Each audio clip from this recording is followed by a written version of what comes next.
वर्गों का संचालन किया जाएगा। इस पेपर के अंतर्गत विद्यार्थी फिजिकल प्रेजेंस के साथ या ऑनलाइन किसी भी माध्यम से जुड़ सकते हैं। इसमें विभिन्न विषयों के विशेषज्ञ आपसे इंटरैक्ट करेंगे, तो आपसे अनुरोध है कि आप ज़्यादा से ज़्यादा संख्या में कक्षाओं में उपस्थित रहें। और आज हमारे बीच में सर्वप्रथम मैं इस कार्यक्रम में प्रेरणा शुरू हुए हमारे माननीय कुलपति महोदय प्रोफेसर सुरेंद्र प्रताप सिंह सर को धन्यवाद देना चाहूँगी, जिनके प्रेरणा शुरू से इस कार्यक्रम की शुरुआत हुई और इस कार्यक्रम का नेतृत्व एवं मार्गदर्शन प्राप्त होता रहा है लगातार हमारे इस विश्वविद्यालय की प्रति कुलपति महोदय प्रोफेसर पॉली सिन्हा मैम द्वारा। तो मैं उनका भी बहुत बहुत आभार उनके प्रति व्यक्त करती हूँ और धन्यवाद करती हूँ। आज मैम की बड़ी इच्छा थी इस कार्यक्रम में उपस्थित होने की, और कुछ मीटिंग के कारण, कुछ व्यस्तताओं के कारण वो उपस्थित नहीं हो पाएंगे, लेकिन उनका आशीर्वाद लेते हुए हम इस कार्यक्रम की शुरुआत करते हैं। और हमारे बीच में इस कार्यक्रम को होस्ट करने के लिए और स्थान देने के लिए हमारे बीच उपस्थित हैं इस कार्यक्रम के अध्यक्ष प्रोफेसर प्रेम मोहन मिश्रा सर, रसायन शास्त्र विभाग के विभागाध्यक्ष। और हमारे बीच में आप शायद कुछ विद्यार्थी सर से पहले भी परिचित होंगे, आज के मुख्य वक्ता प्रोफेसर जीआरपी सिंह सर, पूर्व संकाय अध्यक्ष एवं विभागाध्यक्ष। हम आप सभी का बहुत बहुत स्वागत करते हैं सर। सर, आपकी अनुमति हो तो शुरुआत कर सकते हैं। कार्यक्रम को शुरू करते हुए मैं सर्वप्रथम हमारे जो आज के मुख्य वक्ता एवं विशिष्ट अतिथि के तौर पर सुशोभित हो रहे प्रोफेसर जीआरपी सिंह सर के आशीर्वचन को निवेदन करती हूँ।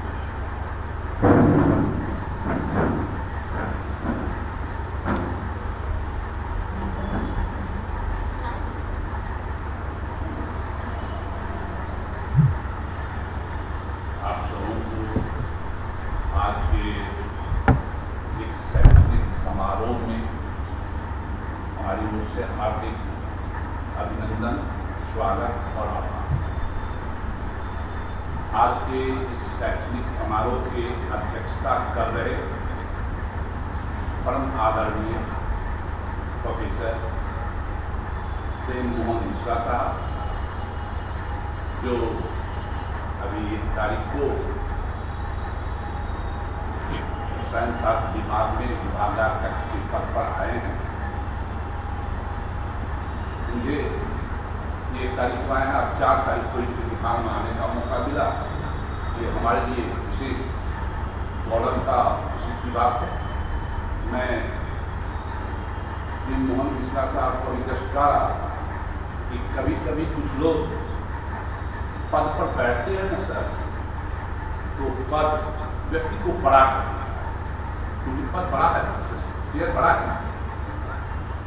अगर डिपार्टमेंट का पद छोटा नहीं, वो पद पर कोई व्यक्ति बैठता है, उस व्यक्ति वह व्यक्ति बड़ा है, क्योंकि डिपार्टमेंट हो गया। लेकिन कभी कभी कोई व्यक्ति किसी पद पर बैठता है, कुर्सी पर बैठता है, उनका व्यक्तित्व इतना बड़ा होता है, वो कुर्सी जो है वो छोटा है। जैसे मैंने सबको जस्ट कहा कि भारत का नंबर 1 जो चेयर है वह राष्ट्रपति का है, और प्रथम राष्ट्रपति जो थे भारत के डॉक्टर राजेंद्र प्रसाद जो बैठे, और उस पर सर्वपल्ली राधाकृष्णन साहब बैठे या APJ कलाम साहब बैठे। तो इन लोगों का चमत्कारिक व्यक्तित्व ने उस पद को, उस चेयर को छोटा बना, क्योंकि एक व्यक्ति इतने महान थे। और उसी पद पर नाम नहीं देना चाहूंगा, और लोग बैठे, वो लोग बड़े हो गए, इसलिए चेयर ने बड़ा कर दिया। तो आज मुझे ये कहते हुए गर्व महसूस हो रहा है कि रसायन शास्त्र विभाग का विभागाध्यक्ष के रूप में इनके आने से इन्होंने, और इनका जो कार्यकाल होगा, मैं निश्चिंत होकर कह सकता हूँ कि इनके आने से वो चेयर छोटा हो जाएगा, क्योंकि इनका व्यक्तित्व इतना बड़ा। इसीलिए मैं प्रेम मोहन मिश्रा साहब को आज अभिनंदन करता हूँ, स्वागत करता हूँ। हमारे सामने में हमारे विभाग की, मैं अभी भी समाजशास्त्री शिक्षक अपने को मानता हूँ, भले ही 21 जनवरी को मैं सेवानिवृत्त हो गया। अभी जस्ट सरिता जी जो आपके कोऑर्डिनेटर के रूप में हैं। मैं उनका बारे में इतना ही कहूँगा कि बहुत ही उभरता हुआ ये शिक्षक हैं, और शायद मैं 10 साल जिंदा रह गया तो हो सकता है कि मैं देखूं कि ये समाज शास्त्र का एक मानक तैयार करेंगे। इसीलिए मैं कोऑर्डिनेटर के रूप में जो आज कार्यक्रम को संभाली है, मैं उन्हें शुक्रिया अदा करता हूँ और उनके उज्ज्वल, आनंदमय, खुशहाल, विद्वत जीवन की कामना करता हूँ। इसी कड़ी में सोशियोलॉजी के सुश्री लक्ष्मी कुमारी जी हैं, ये भी साथी सोशियोलॉजी में ज्वाइन की थी 2.5 साल पहले, और इन दोनों के साथ सारिका जी, लक्ष्मी जी के साथ मुझे काम करने का मौका मिला। तो बहुत बच्चों को नहीं मालूम होगा, मैं आपको बहुत अच्छी तरह नहीं दिख रहा हूँ, नहीं देख पा रहा हूँ, क्योंकि हमारी रूपनुमा के पेशेंट के कारण हमारा काफ़ी विजन 93% चला गया, वन या है 7%। लेकिन ये दोनों बच्ची, वो मैं बच्ची ही कहता था, बना के प्रति महोदय ने एक बार जब मैं दो बच्ची बोला तो उन्होंने कहा वो बच्ची आप बोल रहे हैं नहीं यार, रिस्पेक्टेबल टीचर, थैंक यू, आपसे रिस्पेक्टेबल टीचर करेंगे। इसीलिए अच्छी बात वापस देते हैं, आप दोनों बहुत ही रिस्पेक्टेबल टीचर हैं, और हमारी 2 आँखें बनकर विभाग को हमें काफ़ी मदद की। मैं उसको कभी भी नहीं भूल सकता। कोई भी काम नेशनल सेमिनार हुआ और फिर इसका इंटरनेशनल सेमिनार हुआ, सच पूछा जाए सोशियोलॉजी महापरिवार का उसमें सहयोग है, लेकिन ये दोनों शिक्षकों ने इस कार्य को इतनी ईमानदारी से की कि कुलपति महोदय को कहना पड़ा कि वास्तव में लगा कि आपका विभाग ने इंटरनेशनल सेमिनार किया, विपत्ति इस तरह के और उनका एलिमेंट इस तरह का था। इस रूप में मैं लक्ष्मी जी का हार्दिक अभिनंदन स्वागत करता हूँ। शायद देख नहीं रहा हूँ, लेकिन सारिका जी से मालूम हुआ कि CM कॉलेज की डॉक्टर रजनी सिंह भी यहाँ पर हैं, और ये भी बहुत ही योग्य शिक्षक हैं सर। और मैं जो कोऑर्डिनेटर के रूप में काफ़ी क्लासेस ऑर्गेनाइज किया था पिछले 2 साल, जब भी कोई क्लास, कोई आदमी एब्सेंट होता था तो ये बच्ची तैयार रहती थी सर मैं ले लूँ, और बहुत ही सुंदर से पढ़ाती थी। मैं अभी ये CM कॉलेज में है, प्रीमियर कॉलेज है, और मैं पहले ये SPS कॉलेज मधेपुर में, अभी 1 तारीख को ये ज्वाइन की है यहाँ पर। इसीलिए मैं रजनी जी का 2 रूपों में स्वागत करता हूँ। आप एक अच्छे शिक्षक हैं, और CM कॉलेज में आने के बाद आपको स्वागत करने का मौका मिला, मैं गौरवान्वित महसूस करता हूँ।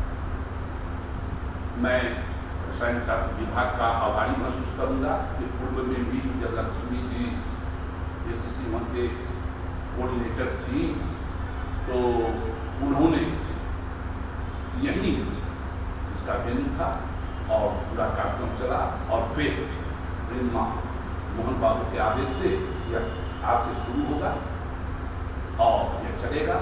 लेकिन देखकर दुख लग रहा है कि कुलपति महोदय और कुलपति महोदय आप लोगों के लिए इतना एफर्ट कर रहे हैं, उस हिसाब से बच्चों की संख्या बहुत ही कम है। हो सकता है कि बच्चे ऑनलाइन जुड़े हों,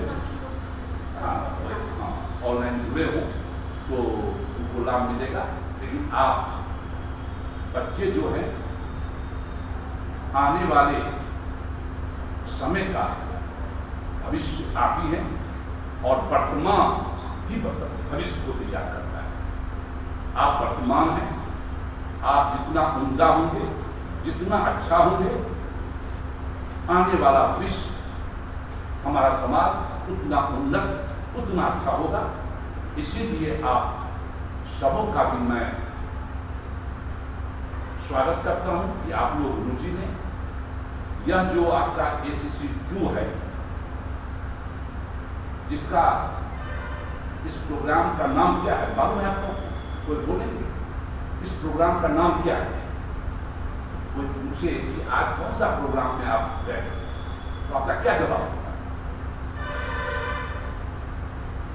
ACC2 का क्लास है नहीं, प्रोग्राम नहीं। आपका प्रोग्राम जो है CBCS के तहत ACC2 और CBCS का पूरा फॉर्म हम क्लास शुरू करेंगे, वही शुरू करेंगे, हम बताएंगे। और क्यों इसका नाम CBCS है हम प्रकाश डालेंगे क्लास में। फिर ACC2 इसका नाम है। ACC फर्स्ट कर दिया, इसे हो गया, लेकिन ACC इसका नाम क्यों है हम उसको प्रकाश डालेंगे।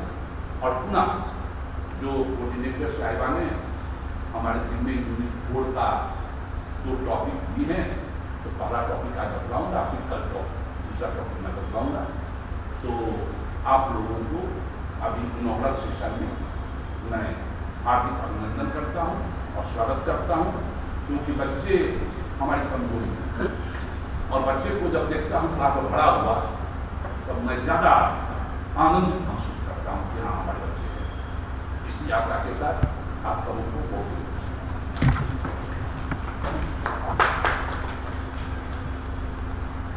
बहुत धन्यवाद सर। आपके आशीर्वचन और आशीर्वाद ही हैं जो भी हम कुछ कर रहे थे, जितनी भी प्रशंसा आपने की उसके लिए उससे ज़्यादा प्रशंसा के हकदार आप हैं सर। हम जो भी हैं आपके कारण हैं। 2.5 साल जो भी आपसे सीखा है उसका ही ये सब परिणाम है। बहुत बहुत धन्यवाद सर। कार्यक्रम को आगे बढ़ाते हुए इस कार्यक्रम के अध्यक्ष महोदय प्रोफेसर प्रेम मोहन मिश्रा सर से मैं निवेदन करती हूँ कि वे आशीर्वचन के साथ हमारा मार्गदर्शन करें।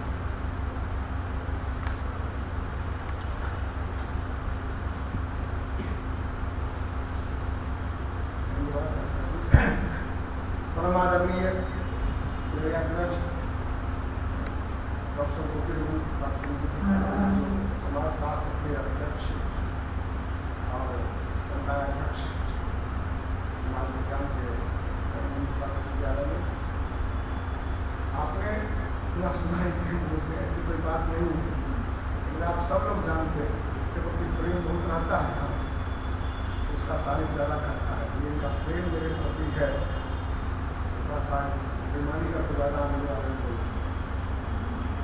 ऐसी कोई बात नहीं।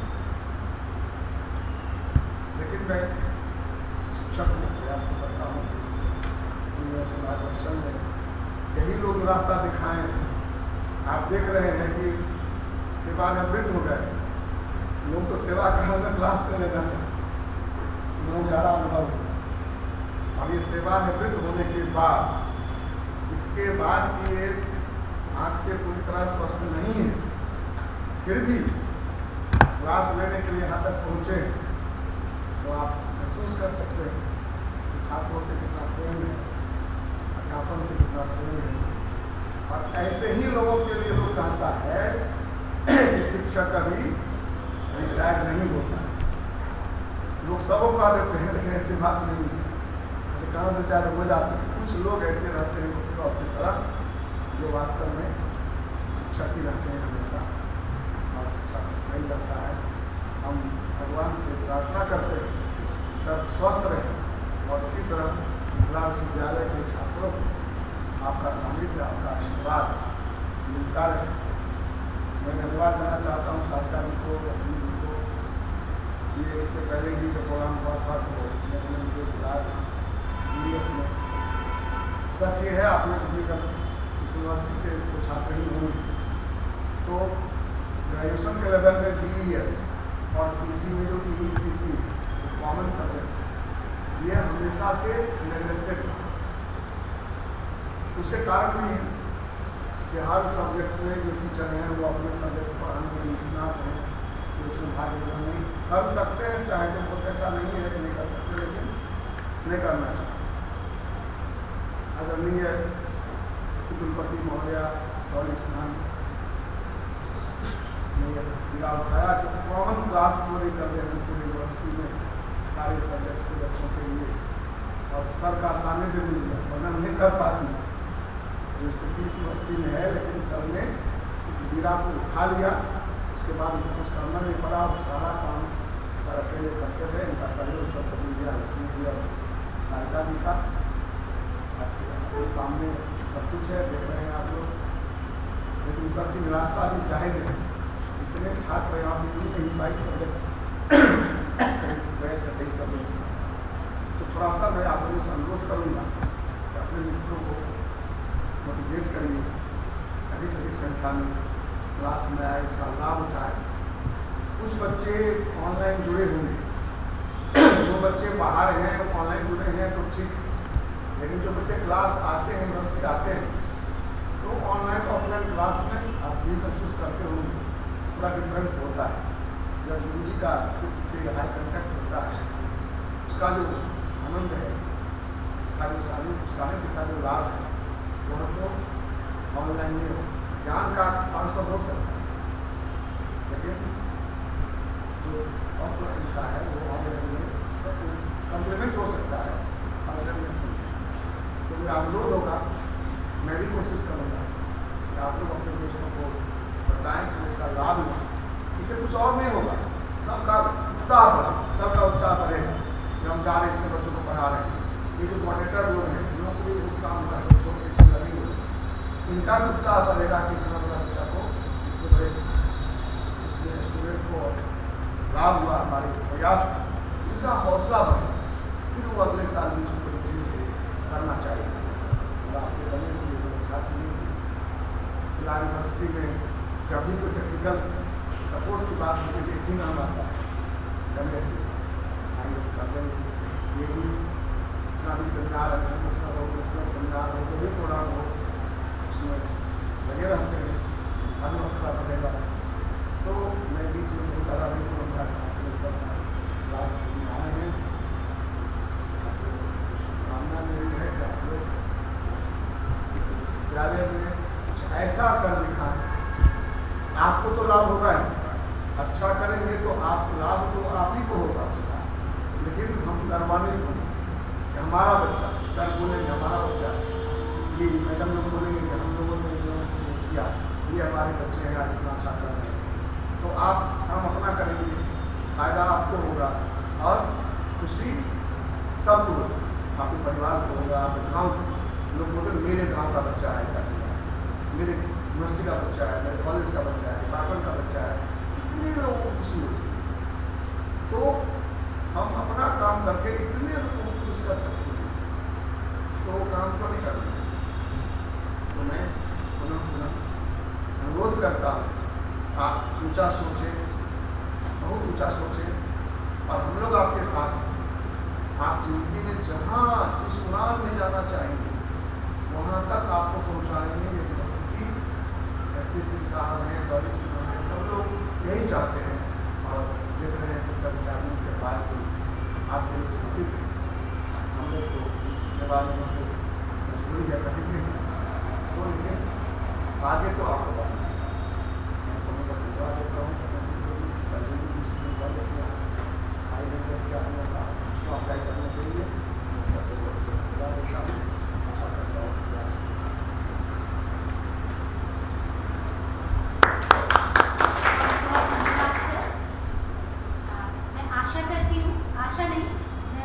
निश्चित है कि सर ऐसे आगामी भविष्य में आपको बहुत से विद्यार्थी मिलेंगे जो आपको गौरवान्वित होगा मौका प्रदान करेंगे सर। ऐसे बहुत से विद्यार्थी हैं। तो और एक बात और मैं सर इसमें ऐड करना चाहूँगी, जैसा सर ने बताया कि आपकी जानकारी में होगा कि शायद हमारे जो पूर्व विभागाध्यक्ष महोदय थे, ये जब से विश्वविद्यालय की तरफ से इनको जिम्मेदारी दी जा रही है तब से ये AECC के कार्यक्रमों को संचालित कर रहे हैं। ऐसा नहीं है सर, समाजशास्त्र विभाग शुरू से इस पेपर को कभी इग्नोर पेपर के रूप में नहीं देखा। उसमें सबसे पहले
गाइडेंस हम लोग को हमेशा पूरे लाइफ मिले तो कहीं बेहतर और हम कर पाएंगे, ऐसा हम महसूस करते हैं। तो आपको बहुत बहुत धन्यवाद सर।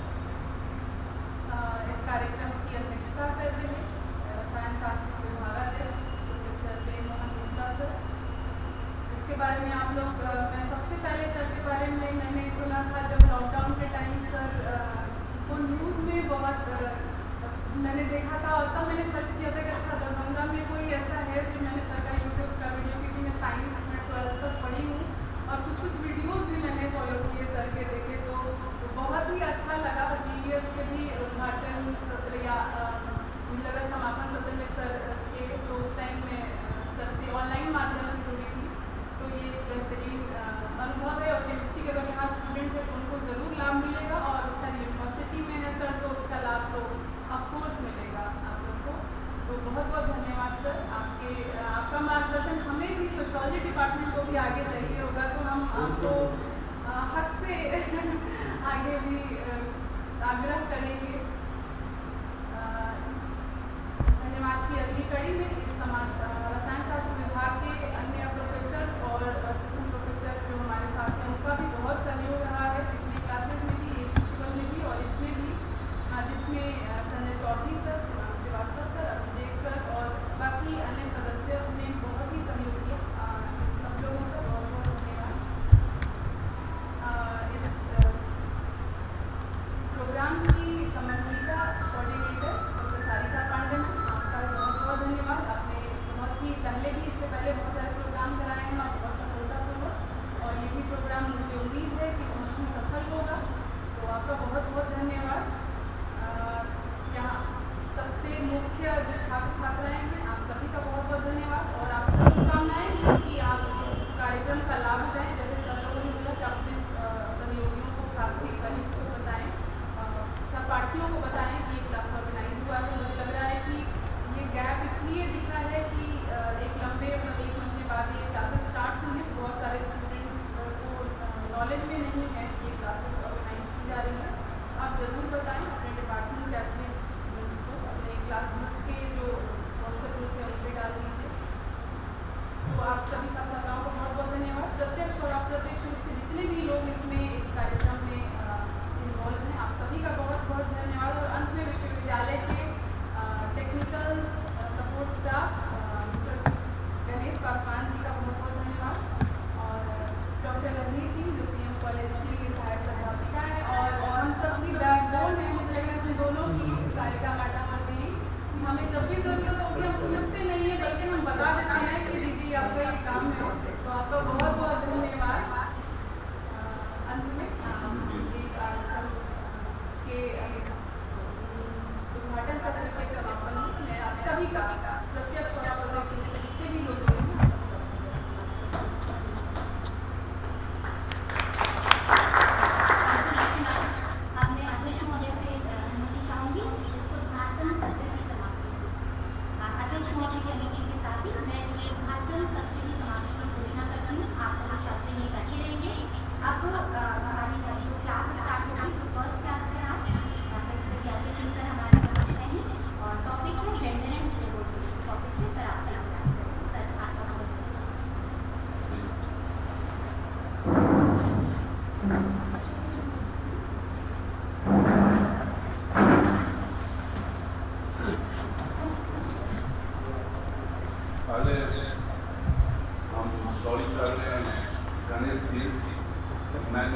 आपका नाम लिख दिया था और सारथी का नाम कुछ जाना राजू लगता है, तो आप जो सब पूछिए इसके सारथी हैं, इसलिए मैं इसको रेक्टिफाई करते हुए आपका स्वागत करता हूँ और विशेष रूप से तय धन्यवाद देता हूँ। बच्चों, आज प्रथम वर्ग की जिम्मेदारी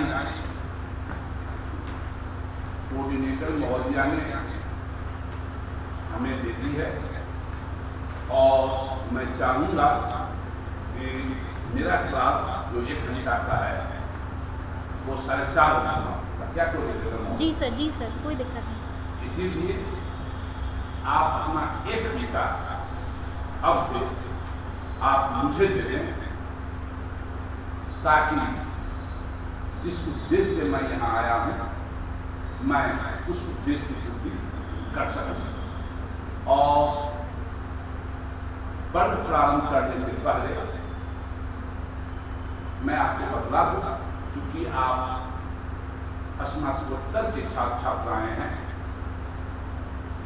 यदि आप अच्छा करना चाहते हैं, इसमें अन्य विषयों के लोग भी होंगे। केमिस्ट्री के बच्चे हैं इसमें, फिजिक्स के हैं नहीं, मैथ के हैं नहीं है, इंग्लिश के नहीं, वो बच्चे तो मैंने डिपार्टमेंट के जाए। अच्छा, कौन कौन विषय के हैं छात्र, कोई बोल रहे हैं?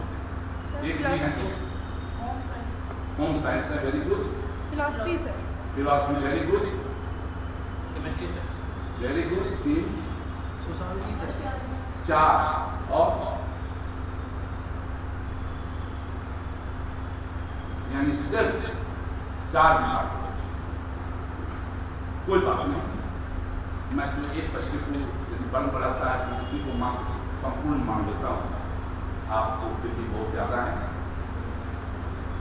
मैं आप लोगों को एक मशवरा देना चाहता हूँ अपने जीवन में कि मैंने 42 साल 1 महीना 22 दिन सर्विस किया, और वो अनुभव आपको शेयर कर रहा हूँ कि यदि आप लोग जितने ही बच्चे हैं अपने डिसिप्लिन में यानी अपने विषय में अच्छा करना चाहते हैं, तो कंसेप्ट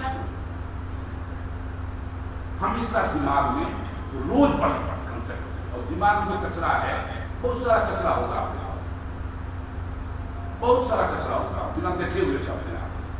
उस कचरा को निकाल दीजिए और उस दिमाग में आप कंसेप्ट को रखते हैं, जो कंसेप्ट आपको बतलाया जाए।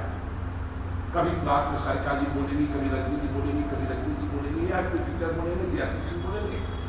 बहुत तरह के कंसेप्ट है। यदि मैं बोलूं क्लास में अभी रसगुल्ला, तो सबके पास एक कंसेप्ट आ गया। रसगुल्ला पूरी बात बोले, रसगुल्ला व्हाइट रस से भरा हुआ स्वीट है ना। कोई कंफ्यूजन हुआ नहीं हुआ। लेकिन मैं कहूं इंपीरिकल, अनुभवी, ये क्या है?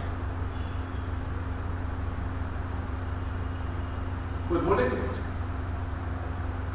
जबकि आप साइंस के भी बच्चे इसमें हैं और 4 विभाग के बच्चे हैं। क्यों? ये वर्ड जरूर आपके जीवन में गुजरा होगा, नहीं गुजरा होगा हम नहीं मानते। अनुभवी इंपीरिकल, क्यों? तो आपने उस पर ध्यान ही नहीं दिया। रसगुल्ला पर तो ध्यान दिया, इसलिए आपको कंसेप्ट है उसके बारे में, लेकिन इंपीरिकल पर आपने ध्यान नहीं दिया, इसलिए आपको ध्यान। तो मैं जिस दिन आप इस चीज को समझ गए, समझिए सवेरा हो गया, तो मैं आपसे अनुरोध करूंगा कि आज से आप कंसेप्ट को अपने दिमाग में रखना। ठीक है, उसका आंसर लंबा चौड़ा आप अपना 4 पेज 5 पेज में परीक्षा पत्र बनाइए, लेकिन हर एक शब्द जो है, हर एक अवधारणा जो है, वो आपके दिमाग में रहनी चाहिए। उसकी एक संचित कोई पूछ रही शब्द जैसा हम पूछे अनुभव क्या है, तो आपका जवाब तो होना चाहिए कि अवलोकन और तर्क पर आधारित जो बातें हम सब करते हैं, अवलोकन जो स्वयं हम कहते हैं और तर्क के आधार पर जो हम बातें करते हैं, बस हो गया सीधा। मतलब you have concept about that, कुछ नहीं। यदि ये आज से आप शुरुआत कर दीजिए, सारिका जी के कोऑर्डिनेटरशिप में पहला क्लास से केवल 22 तो समाप्त हो रहा है ना, 22 जुलाई तक देखिएगा हजारों कंसेप्ट आपके पास आ गए। उसके बाद कंसेप्ट को जानने की चाहत आपको डेवलप है, और मैं विश्वास दिलाता हूं 20 दिन के बाद आप स्वयं अपने में परिवर्तन पाएंगे। ये पहला सूत्र मैंने किया। दूसरा सूत्र दे रहा हूं, मैथमेटिक्स की तरह। मैं सोशियोलॉजी को मैथमेटिक्स समझता हूं। दूसरा सूत्र आपको देता हूं, आप किसी दूसरे का नकल न करें, न किसी दूसरे का अनुकरण करें। आप स्वयं बेहतर हैं। आप अपने आप से प्यार करें, अपने आप से लव करें।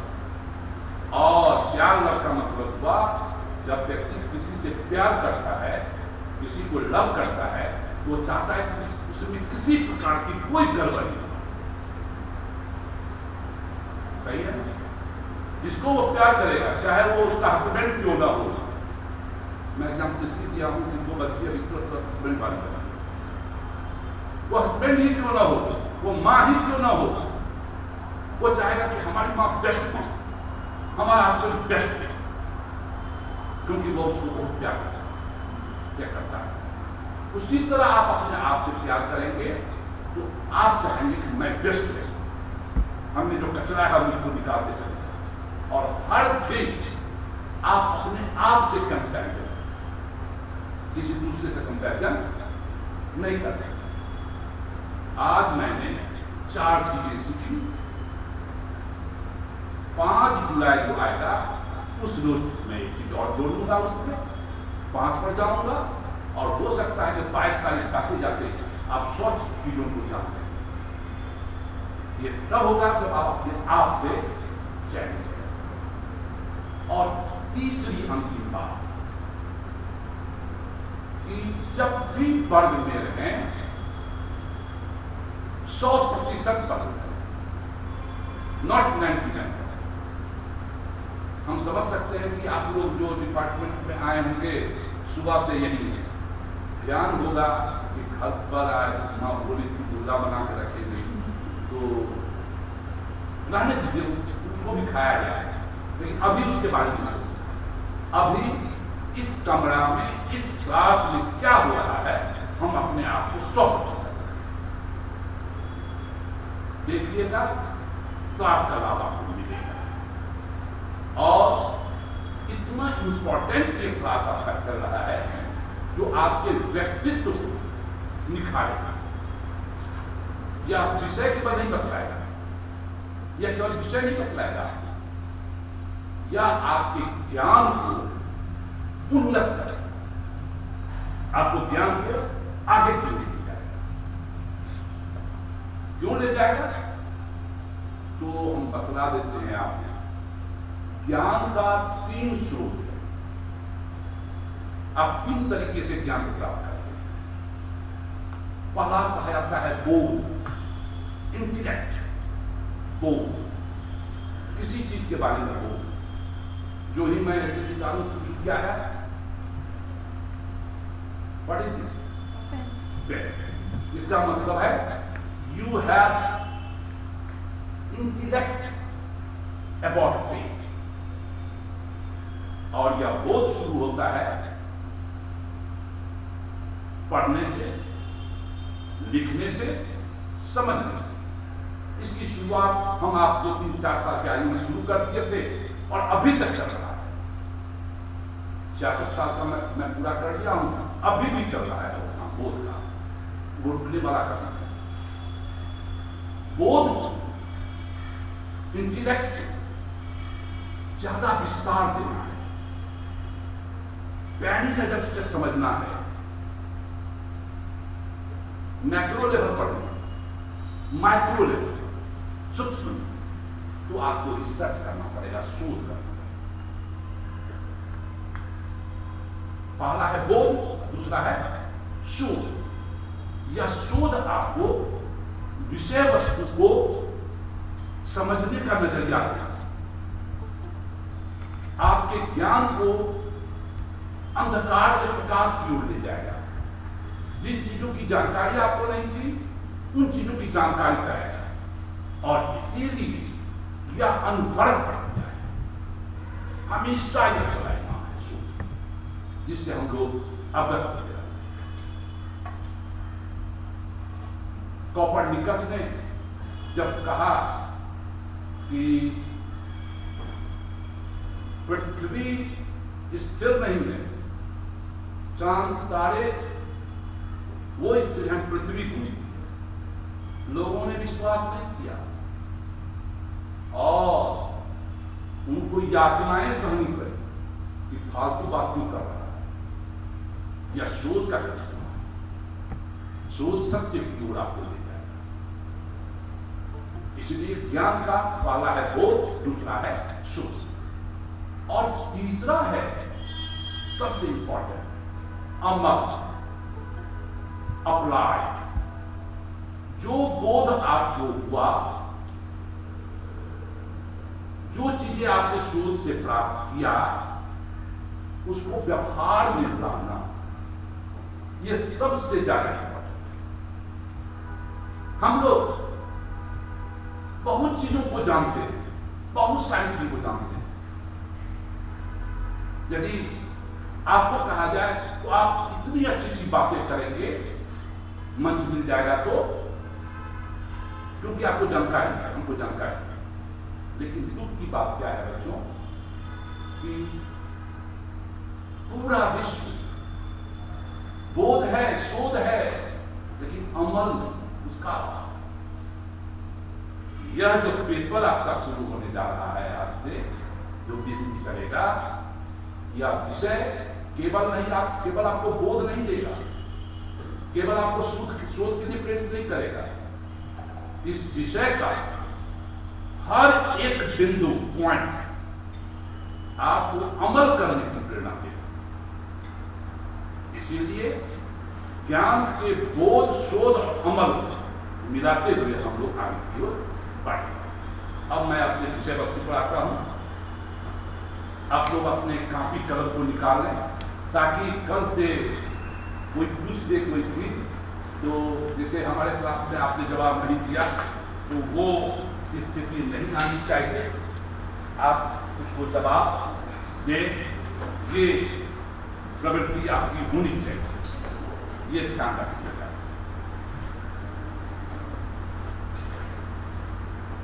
जैसे मैंने पूछा कि आपका प्रोग्राम क्या है, तो आपका प्रोग्राम है CBCS। इसको आप नोट करें, इसको अंग्रेजी में लिखेंगे आप choice based credit system. Choice based credit system, Hindi में भी लिख लीजिए, रुचि आधारित श्रेष्ठ व्यवस्था। रुचि आधारित श्रेष्ठ व्यवस्था कहने का मतलब है या आपके इंटरेस्ट पर आधारित है। क्यों इंटरेस्ट पर आधारित है? या आपके जीवन को अमल करने की प्रक्रिया की ओर ले जाएगा, ताकि आप आज वर्तमान है, कल आप में से किसी को यहां खड़ा होना है, तो वो भविष्य वर्तमान से ही निकलता है। इसीलिए कल से आप इसमें तय कंफ्यूजन मत कीजिएगा। अब दूसरा शब्द है इसमें क्या, AEC। इसका फुल फॉर्म है ability enhancing compulsory course. Ability enhancing compulsory course, Hindi में लिखेंगे योग्यता वृद्धि अनिवार्य, योग्यता वृद्धि अनिवार्य पाठ्यक्रम।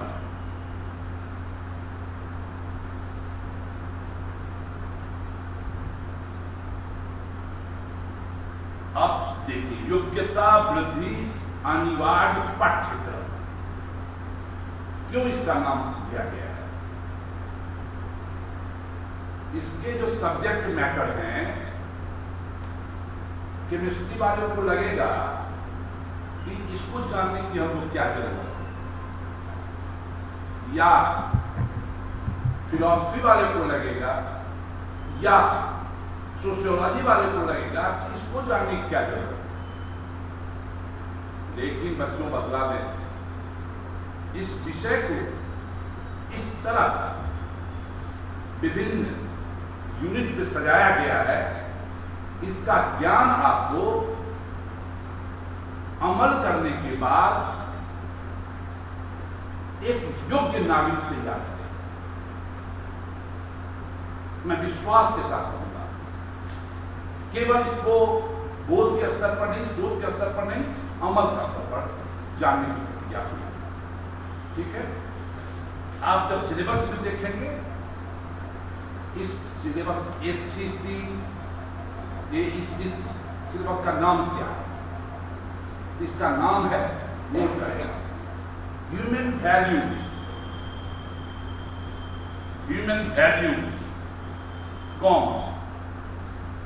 Professional ethics, human values, professional ethics and gender sensitisation,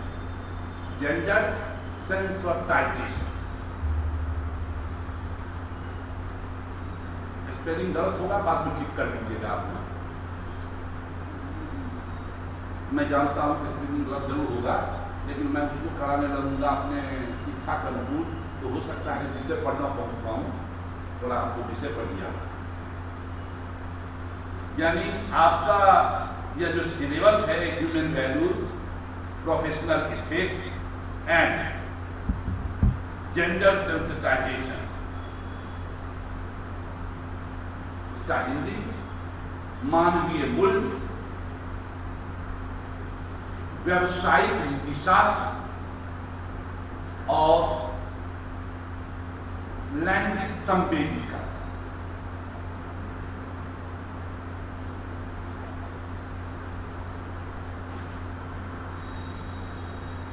human values को, प्रोफेशनल इथिक्स को यूनिट 1st, 2nd, 3rd में रखा गया है, जिसे आपको प्रोग्राम मिलेगा या मिल गया होगा, जो टीचर पढ़ाएंगे आप उनसे उनके बारे में जानेंगे, ह्यूमन वैल्यूज के बारे में, प्रोफेशनल इथिक्स के बारे में।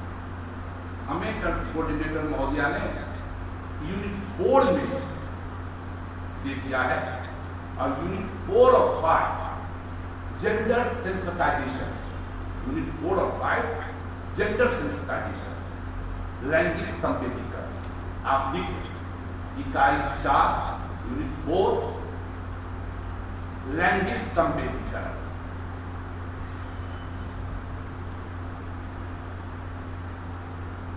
इसमें 2 यूनिट है, यूनिट 4 और यूनिट 5। यूनिट 4 को भी इन लोगों ने 3 भागों में बांटा है। 2 भाग हमारे जिम्मे है, एक भाग को मैं आज समाप्त करने की कोशिश करूंगा, दूसरे भाग को कल समाप्त करने की कोशिश करूंगा, तीसरे भाग में दूसरे टीचर अपनाएंगे, फिर यूनिट 5 में और लोग अपनाएंगे। पहले मैं अपने पॉइंट पर आने के पहले आपको बतला दूं कि लोग यदि पूछ देगा, अभी जस्ट हमने कहा आपसे आपका कंसेप्ट शुरू हो गया, लोग पूछे कि what is the meaning of gender sensitization, लैंगिक संवेदीकरण क्या है? एकदम ध्यान से सुनिए। लैंगिक संवेदीकरण एक प्रक्रिया है जिसमें स्त्री और पुरुष एक दूसरे के प्रति संवेदना और लगाव की भावना को प्रदर्शित करता है। यानी स्त्री पुरुष दोनों, आप बहुत सारी लड़कियां हैं, पुरुष के रूप में हम आपके प्रति संवेदना रखते हैं, भावना रखते हैं कि हमारी छात्रा है, बेटी की, हमारी बेटी से भी छोटी है ये लोग, और यह लैंगिक संवेदना शाब्दिक अर्थ है। लेकिन जान लीजिए, लेकिन नारीवादी चिंतन में इसमें क्या है कि पुरुष भी स्त्री के प्रति संवेदनशील हो सकता है और स्त्री भी पुरुष के प्रति संवेदनशील हो सकता है। ये हुआ लैंगिक संवेदना, समझ गए? लेकिन नारीवादी चिंतन में इसका अर्थ क्या है? पुरुष का स्त्री के प्रति संवेदना या भावना का। अब देखिए क्यों? पुरुषों ने जब से सृष्टि का निर्माण हुआ और स्त्री पुरुष के रूप में मानव आए, तो पुरुषों ने जिन कारणों से, बड़ा लंबा इतिहास, कई क्लास हो सकते हैं, जिस कारण से स्त्रियों पर आधिपत्य जमाया और उसको अपने अधीन रखा, और वो प्रक्रिया आज भी 21वीं शताब्दी के तृतीय दशक में भी विद्यमान है। आपके दिमाग में आएगा सर, अब कहां सर, अब तो लड़कियां खुद आगे बढ़ रही हैं? नहीं। 2021 का प्यू रिसर्च सेंटर अमेरिका 4 कंट्री का सर्वे कराया, और इसमें भारत भी था, अमेरिका भी था, कनाडा भी था। 4 कंट्री का वो सर्वे कराया, 20 राज्यों का, और उसका निष्कर्ष आया कि लड़कियां नौकरी के हकदार नहीं। मैंने आश्चर्य लगा लोगों को जब आर्टिकल आया, और यह सर्वे में स्त्री पुरुष दोनों। इसका मतलब हुआ कि 21वीं शताब्दी के तृतीय दशक में यह जो पुरुषवादी प्रवृत्ति है कि महिलाएं हमेशा पुरुष के अधीन रहें, वह कार्य है। इसीलिए नारीवादी चिंतन का कहना है कि नहीं, इस प्रवृत्ति को बदलना है और पुरुष को स्त्रियों के प्रति संवेदनशील होना, भावात्मक होना है। इसी को हम लैंगिक संवेदी कहते हैं। अब मैं अपने टॉपिक पर आता हूं, जो कोऑर्डिनेटर साहबा ने हमको दिया। आप नोट करें हमारे टॉपिक को। जेंडर, कॉलम, कॉलम के फ्रंट के 2 dot, column, definition, common, nature and evolution. Gender, column, definition, comma, nature and evolution. Dash. Culture, comma, tradition and culture, comma, tradition and historicity. Historicity.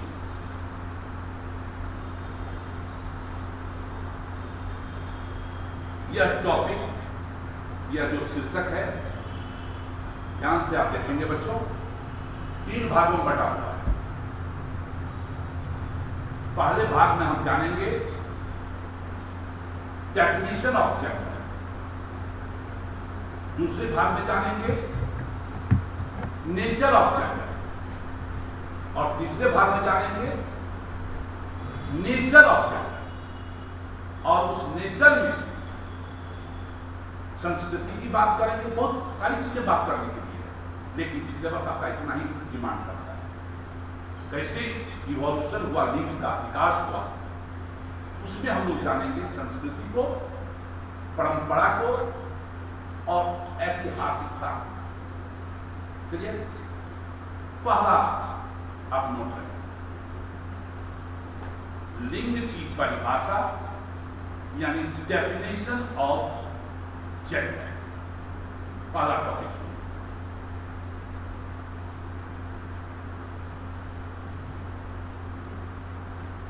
लिंग की परिभाषा, definition of gender. आमतौर पर लोग लिंग और यौन यानी सेक्स और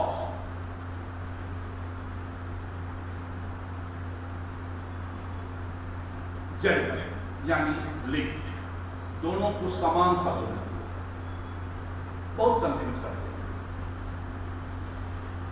सेक्स में और जेंडर में अंतर माफ कीजिएगा। आप आज से कभी कंफ्यूज मत। सेक्स SEX सेक्स का हिंदी होता है यौन। इसका संबंध जैविक प्राकृतिक, इसका समाज से कोई लेना देना नहीं। यानी जन्म से दो स्त्री पुरुष जब मिलते हैं, उसके परिणाम स्वरूप जो बच्चे पैदा होते हैं ही और सी के रूप में, वह बायोलॉजिकल के रूप में, उसको हम लोग सेक्स कहते हैं। अंग्रेजी में बड़ी छोटी परिभाषा है, आप नोट कर, बड़ी छोटी परिभाषा है। Sex is the product, sex is the product of genetic process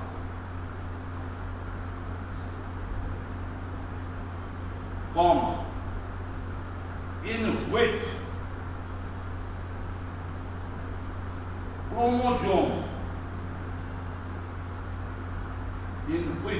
chromosome of male,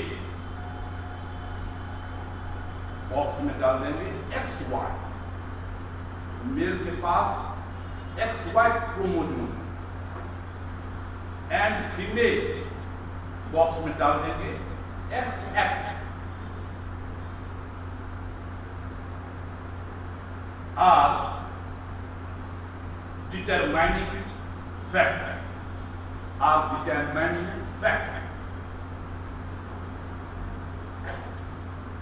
Hindi में नोट कर लें। यौन जननिक प्रक्रिया का उत्पाद है। यौन जननिक प्रक्रिया का उत्पाद है कौन? जिसमें नर बॉक्स में डाल देंगे XY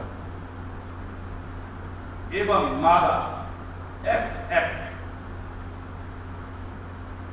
के गुणसूत्र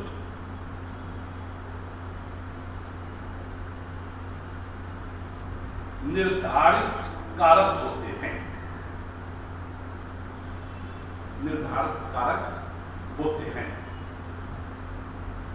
कहने का मतलब हुआ, इस परिभाषा के द्वारा जब स्त्री पुरुष समागम की प्रक्रिया में होते हैं,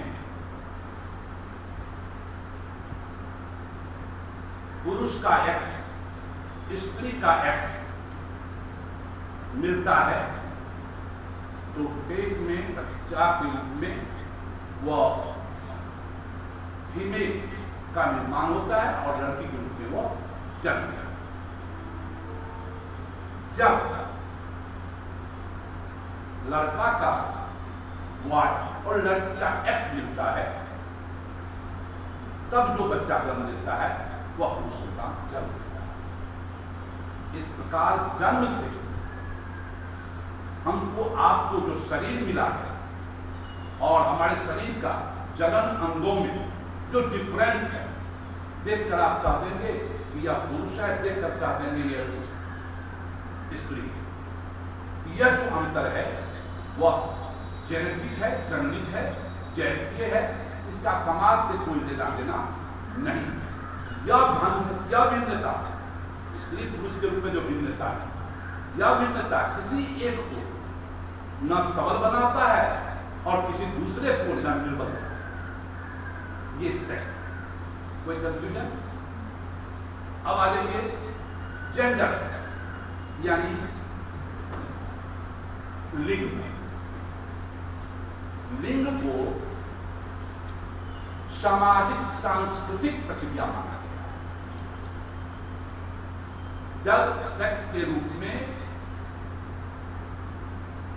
ही बेबी या सी बेबी जन्म लेता है और परिवार, समाज, शिक्षालय, अन्य संस्थाएं जब उसको इस ढंग से तैयार करता है, तब वह बच्चा जन्म से वो सेक्स के रूप में थी, लेकिन अब वो उसको जेंडर के रूप में तैयार कर दिया जाता है। इसीलिए इसको सामाजिक सांस्कृतिक प्रक्रिया कहा। एक छोटी परिभाषा इसका भी नोट कर लिया। Gender is the product of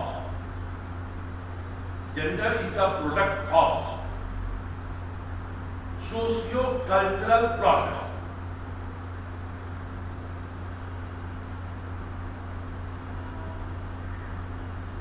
in which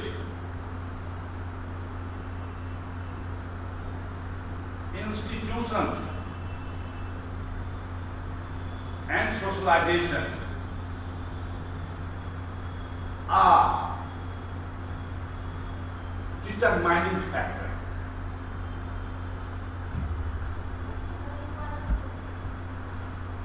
Gender is the product of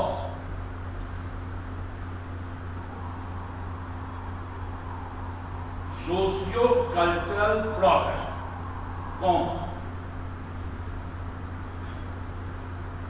in which institutions and socialization are determining factors. Hindi में नोट कर लें, लिंग सामाजिक सांस्कृतिक प्रक्रिया का उत्पाद है, जिसमें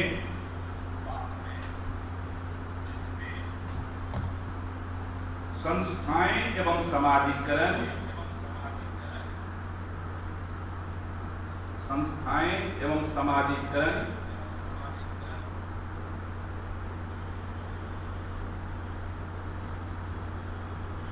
निर्धारक कारक हैं।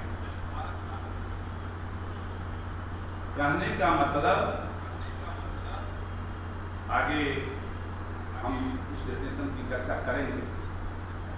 कहने का मतलब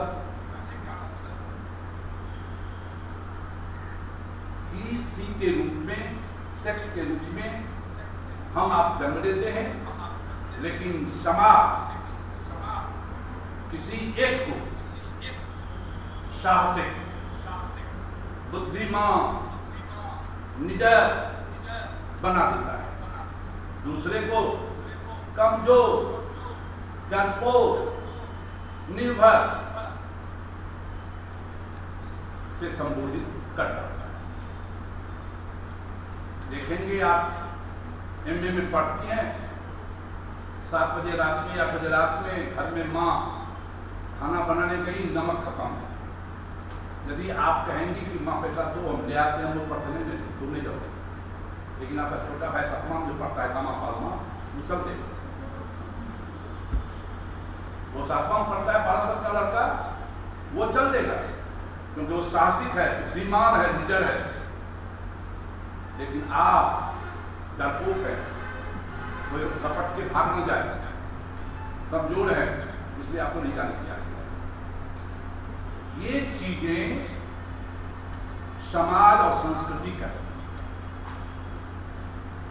जन्म से आप इस चीज को लेकर नहीं आते, और जन्म से आपको जब आप 2-3 साल के बच्चा या बच्ची होते हैं, वहीं से माँ, यदि लड़का जब के माँ कुछ है, लड़का क्या कहता है, यार तुम मत बनेगा जी, देखो क्या है, और लड़की कहेगा तुम घर, वहीं से सोशलाइजेशन शुरू हो जाता है। इसीलिए उसमें डेफिनेशन में है, institutions and socialization are determining factor. Institution में कौन? परिवार, शिक्षालय, राजनीतिक संस्थाएं, ये सब स्त्रियों को खास तरह से जीने की मर्यादा की बात है। बाद में आगे हम लोग बात करेंगे। और इसीलिए विद्वानों का कहना है कि औरत जन्म नहीं देती है, बनाई जाती है। समझते हैं? तो कहने का मतलब यह है कि सामाजिक सांस्कृतिक परिवेश स्त्री और पुरुष के रूप में तैयार है। हम लोग आगे बात करेंगे डिटेल। इस प्रकार आज से हमको लगता है कि आपके पास सेक्स एंड जेंडर यानी यौन और लिंग में कोई कंफ्यूजन रहेगा? किन्हीं के पास कोई कंफ्यूजन नहीं? अब तो कोई पूछेगा समझा दीजिएगा। Very good. अब दूसरा पॉइंट पर आए, नेचर ऑफ जेंडर। हम अपने टॉपिक के दूसरे पार्ट पर आ रहे हैं। नेचर ऑफ जेंडर, लिंग की प्रकृति।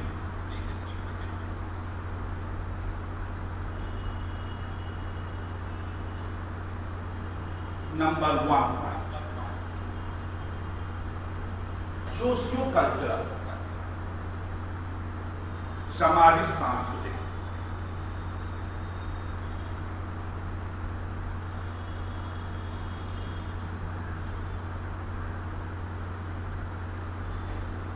इसका मतलब हुआ समाज एवं संस्कृति के माध्यम से स्त्री एवं पुरुष को तैयार किया जाता है। विश्व की पहली पुस्तक जो द सेकेंड सेक्स करके आई, पूरे विश्व को अपनी ओर किया। उस पुस्तक की लेखिका कौन थी? Simone de Beauvoir, the second sex. उनकी किताब को आप जब पढ़ेंगे बच्चों तो वो यही से शुरू करती है कि पूरे विश्व में जगह कितने कम क्यों हैं लड़की के रूप औरत के रूप। यूनिवर्सिटी के प्रधान वाइस चांसलर को वाइस चांसलर कितने कम क्यों हैं, और न्यूज एडिटर्स इतने कम क्यों? यही से उनका ये पुस्तक तैयार होता है, शुरू होता है। और तब वो बोलती हैं, लिखती हैं कि दरअसल इसीलिए जज तैयार नहीं हो पाई लड़कियां बन पाई, या यूनिवर्सिटी के प्रधान नहीं बन पाए, या न्यूज एडिटर ज्यादा नहीं बन पाए। अभी भी बच्चों आपको लगेगा कि सर अपनी शिक्षा क्या नहीं, बहुत कम, बहुत कम। कारण क्या है कि अभी 21वीं शताब्दी भी आपको छोड़ने वाला नहीं है। मैं बहुत पहली नजर से देख रहा हूं, और एक शोध के छात्र के रूप में भी मैं इसको देख रहा हूं। बड़ी सूक्ष्म, जिसको माइक्रो कहते हैं, या पुरुषवादी व्यवस्था उसको लेकर बढ़ रही है। कभी प्रतिष्ठा के नाम पर, कभी शालीनता के नाम पर, कभी प्रसन्नता के नाम पर, आपको परंपरा के अनुसार, लेकिन बात करेंगे आपको जीने की और बात करेंगे, और जो इसके अनुसार नहीं चलता है इसको भ्रष्ट कर दिया जाता है। बड़ी सूक्ष्म पैनी नजर से किया जाता है। इसलिए इसको सोशियो कल्चर कहा है। इसमें आप सीमन द बूअर का एक डेफिनेशन नोट कर लें, बहुत ही इंपॉर्टेंट है। इसका स्पेलिंग जरूर नोट कर लें, SIMONE, S कैपिटल SIMONE। अब दो को लिखिएगा small d and small e। Simone de Beauvoir, B capital होगा, BEAU VOIR।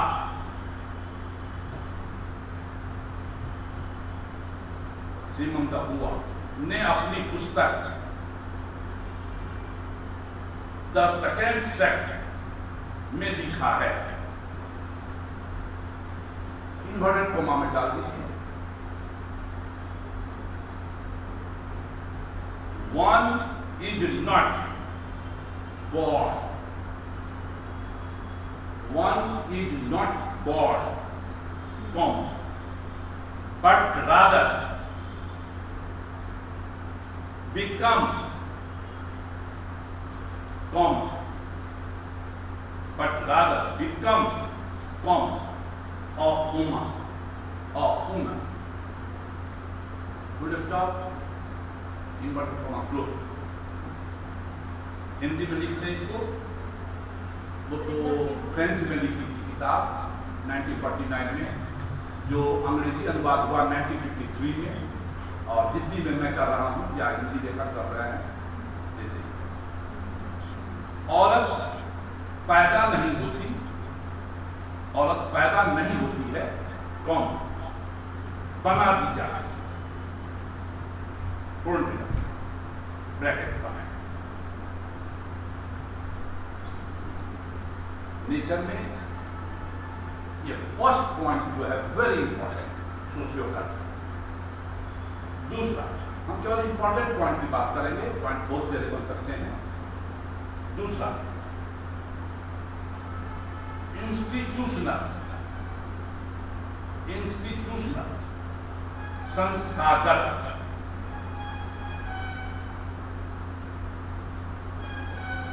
संस्थागत। हमारी संस्थाएं जो है वो भी औरत को तैयार करती है। सबसे पहला मैरिज।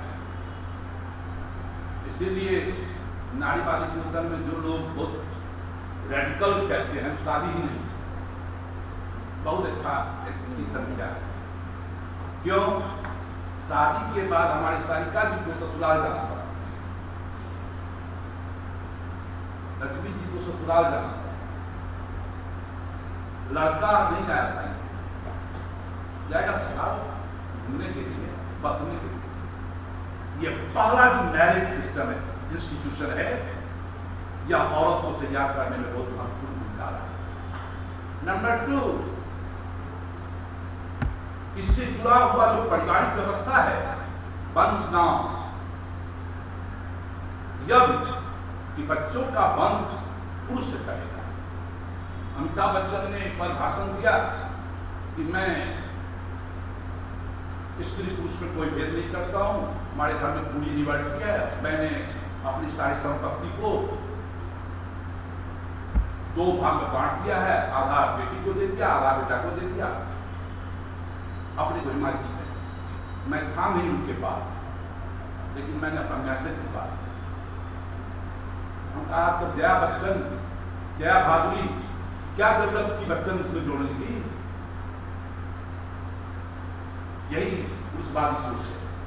जया भादुरी नाम रहता तो क्या हर जाता, लेकिन संस्था की व्यवस्था है, परिवार की व्यवस्था है। जया भादुरी बन गई जया बच्चन। ऐश्वर्य ज्यादा है, किसी बाने में अभिषेक जी से कम नहीं थे, लेकिन अभिषेक राय बच्चन बन गए। क्यों? संस्थागत व्यवस्था के कारण, और यह औरत को ज्यादा तैयार है। इसलिए कहा जाता है विवाह, परिवार, हमारा स्कूल कॉलेज यदि आप कंप्लीट करने आएंगे सर, ये जिस तरह लड़का बात किया है, हमारा भी बिल्कुल रहता है कि लड़का से नहीं। यह जो परिपाटी है शिक्षालय का, राजनीति का, हर पार्टी कहती है, आपको हर पार्टी कहती है कि आधा एमएलए आधा एमपी होना चाहिए महिला का, हर पार्टी कहती है। और जब बहुमत में आती है वही पार्टी नहीं लागू करती। देख लीजिए कितना माइक्रो लेवल पर समझने की जरूरत है। तो इस प्रकार लिंग का जो स्वरूप प्रकृति है वह संस्कारक है, इसलिए मजबूती प्राप्त की। तीसरा, अधीनता, सबोर्डिनेशन, अधीनता।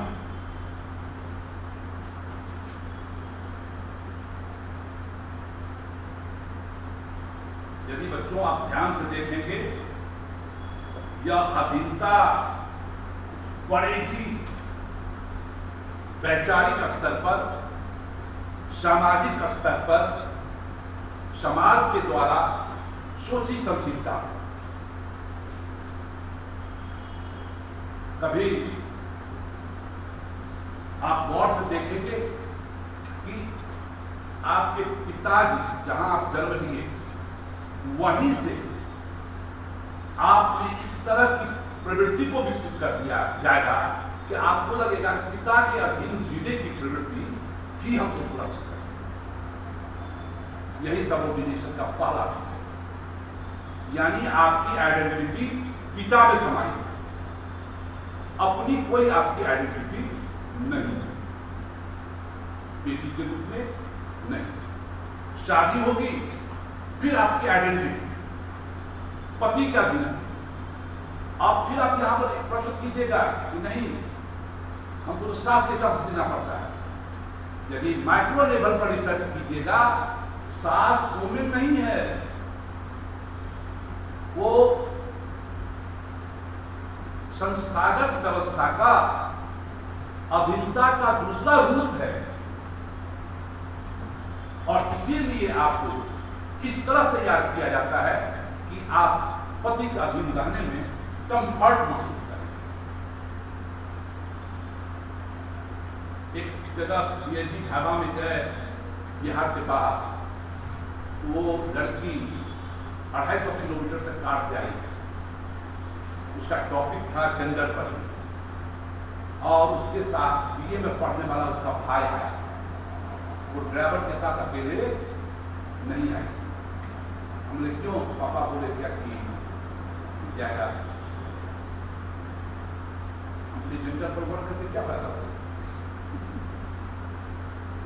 लेकिन इतनी सूक्ष्म है कि वो पीएचडी की वाइवा देने आई है, वो सुरक्षित नहीं महसूस कर रही है ड्राइवर के साथ आने में 250 किलोमीटर, लेकिन बीए का लड़का जो है भाई पिताजी डिस्टेंस से वहां से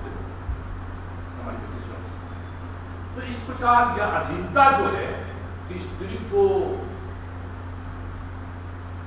और को पुरुष का अधीन रहना, यह लिंग का बहुत बड़ा स्वभाव है नेचर। चौथा, असमानता, अनइक्वालिटी, असमानता, अनइक्वालिटी।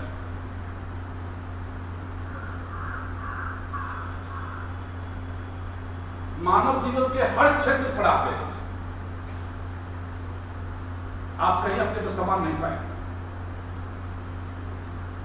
आपको लगेगा हमको समझौता के जीना, आप बराबरी के साथ नहीं जी सकते, समझते हैं। और जिस कारणवश यदि ये दोनों बच्ची या बच्ची सीएम कॉलेज में है और कोई प्रॉब्लम होगा, हमको बड़ी सूची समझी चाल है, इतनी पहली चाल है और इतना यह सूक्ष्म है कि आपको हर स्तर पर असमान बनाया जाएगा।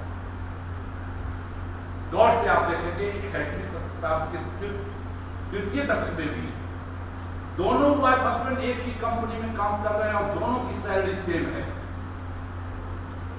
दोनों गाड़ी से आते हैं, घर पहुंचते हैं, श्रीमान टाइट गिरा करके सोफा पर पैर फैला कर बैठ जाते, पत्नी बेचारी चाय बना देना। क्यों ऐसा हो? क्यों नहीं? पत्नी बेचारी थोड़ा बैठ जाएगी या वही चाय बना कर लाएगा। कहीं कोई कह देगा कि हमारे यहाँ से होता है, आपके यहाँ कुछ नहीं होगा। ऐसे हम तो खुद अपने घर में देखते हैं कि हमारे बेटी के दोनों हस्बैंड जो है अमेरिका लंदन पर कल्चर नहीं होती, जैसे तो सब कुछ मिलकर करते हैं। वो एग्जाम्पल नहीं है विश्व का, मैं वहां भी करता हूं, अमेरिका में भी असमानता है। मैं एग्जाम्पल आपको दूंगा बेटा, आपने डोनाल्ड ट्रंप का नाम सुना है, जो अमेरिका के प्रेसिडेंट थे? हिलेरी क्लिंटन का नाम सुना है, जो बिल क्लिंटन जो थे प्रेसिडेंट की wife. Hillary Clinton very learned lady, very qualified lady. कहता है कि क्लिंटन के बेहतरीन काल होने का कारण हिलेरी के पीछे।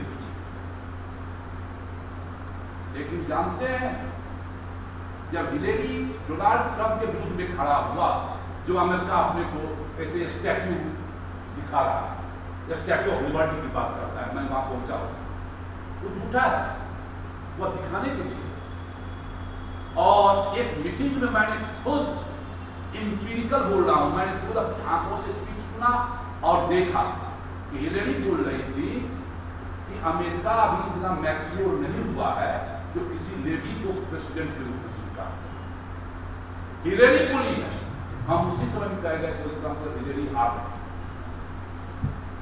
और देखिए डोनाल्ड ट्रंप कैसा प्रेसिडेंट थे, मुझे कहने की जरूरत नहीं। अमेरिका में जितने भी बैड प्रेसिडेंट हुए उस कॉलम में वो भी लगे, लेकिन हिलेरी नहीं थी। क्यों नहीं की थी? केवल वुमन होने के कारण। देखिए असमानता है। तो इस प्रकार यह नेचर इसका है। पांचवा, अलगाव, एलियनेशन, अलगाव, ALIENATION, अलगाव, एलियनेशन।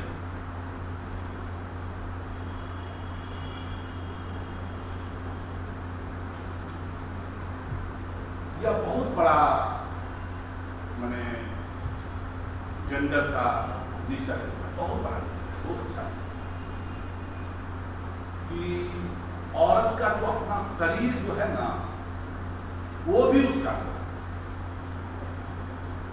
थोड़ा आप लोग ध्यान से समझिए,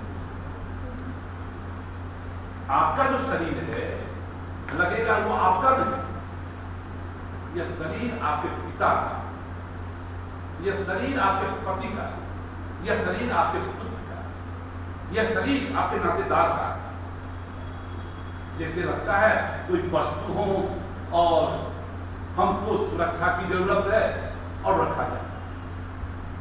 इसीलिए ये जेंडर में दशक पूछिए तो मार्क्स का जो फिलॉसफी है लेबर के संदर्भ में उन्होंने एविएशन को यूज किया, और उसके बाद रेडिकल जो सोशियोलॉजिस्ट सब हुई हैं, गर्डा नर्नर, वो इसको कहती हैं कि औरतें आजकल फोर्स्ड मदर बन रही, बलात् माता, फोर्स्ड मदर, बलात् माता, मतलब उसको मां बनने की इच्छा नहीं है, जबरदस्ती उसको मां बनने के लिए बाध्य किया है, और पति के द्वारा स्त्रियां रेप। गर्डा नर्नर ने स्पष्ट तौर पर, और फिर मार्क्स का जो थ्योरी है इनविजिबल लेबर, वह कंसेप्ट औरत के साथ, ये जो हमारे सामने में लड़कियां महिलाएं बैठी हुई हैं अदृश्य, वो औरत नहीं, उनका अपना कोई वजूद नहीं। मतलब हम अपनी मर्जी से जिए, हम अपनी मर्जी से खाएं, हम अपनी मर्जी से पहने, ये लिबर्टी। जब फोर्स्ड मदर ही बनाई जाती हैं तो बाकी आगे के बाद तो कहा ही नहीं जा सकता। तो ये 5 जो नेचर है हमारे हिसाब से ज्यादा महत्वपूर्ण है, और इसके अतिरिक्त भी कुछ बनते हैं, जैसे बलकृत श्रम, फोर्स्ड लेबर, नोट करने, बलकृत श्रम, फोर्स्ड लेबर,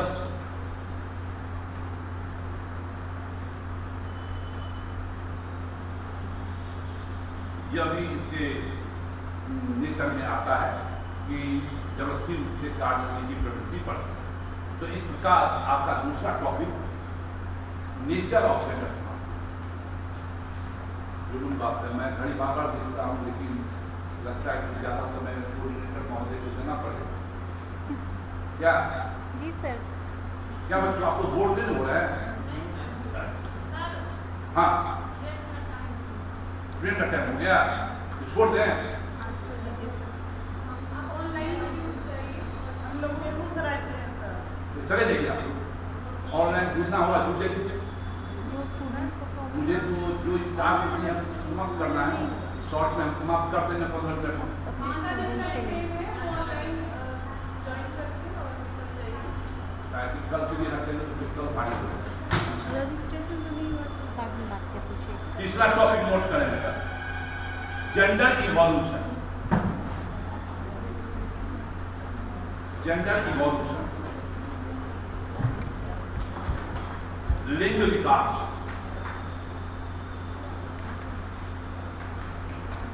इसमें हम लोग जानेंगे 3 चीजों को।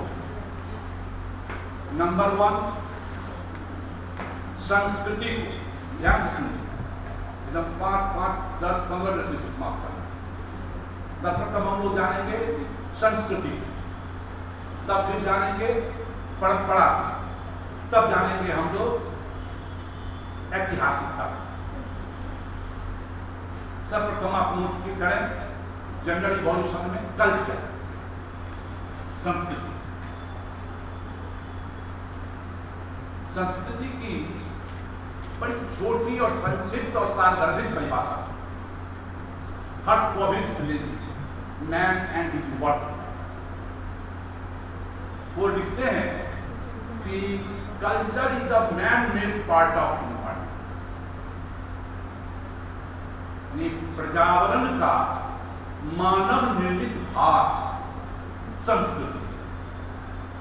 यानी पर्यावरण को आप 2 भाग में बांटें, प्राकृतिक पर्यावरण और सामाजिक पर्यावरण। सामाजिक पर्यावरण जो है वो संस्कृति है, और जिसका निर्माण किसने किया है? तो मानव ने। इस प्रकार इस परिभाषा के अनुसार मानव द्वारा निर्मित जितनी भी भौतिक और अभौतिक, भौतिक और अभौतिक, मटेरियल और नॉन मटेरियल चीजें हैं, वे सब के सब संस्कृति। इस कमरा में चश्मा है, कलम है, कागज है, लेक्चर टेबल है, ये भौतिक है। और हमारा विचार, हमारी धारणाएं, हमारा व्याख्या, हमारा धर्म, हमारा परंपरा, हमारा विश्वास और भौतिक है। इन दोनों के मिला देने से संस्कृति का निर्माण। और इस संस्कृति ने लिंग को स्थापित, इसकी चर्चा बहुत कुछ हम कर दिए हैं, केवल आप पॉइंट नोट कर लेंगे, समझ जाएंगे। पहला पॉइंट, सांस्कृतिक परिवेश, cultural environment.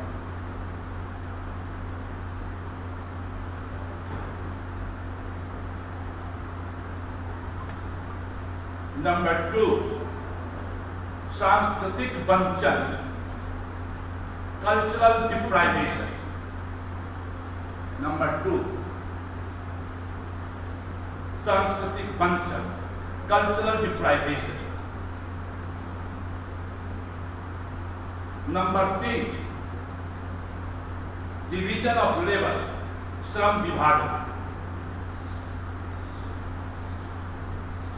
Division of labour, श्रम विभाजन। नंबर 4, विचारधारात्मक मान्यताएं, विचारधारात्मक मान्यताएं। Ideological assumptions.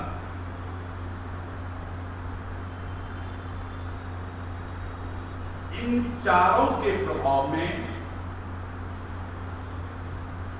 हमारी विचारधारा, हमारा सांस्कृतिक परिवेश, हमारी मान्यताएं,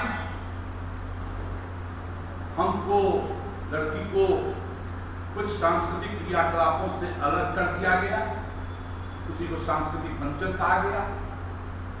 और इन चारों तत्वों के प्रभाव में लिंग का विकास हुआ है। दूसरा पॉइंट था परंपरा, ट्रेडिशन। ट्रेडिशन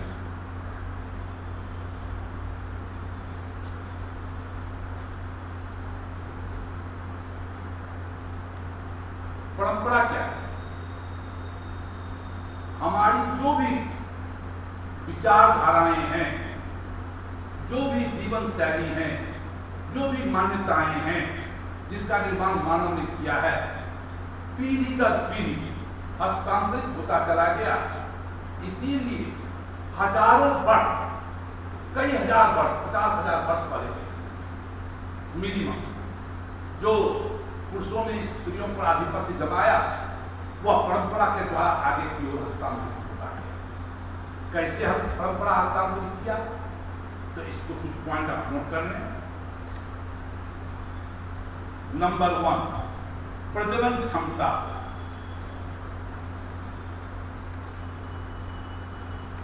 प्रजनन क्षमता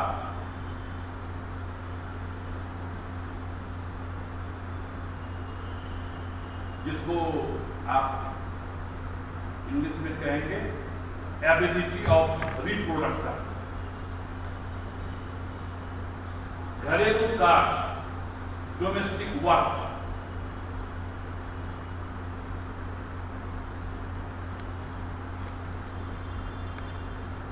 तीसरा पौराणिकी, माइथोलॉजी,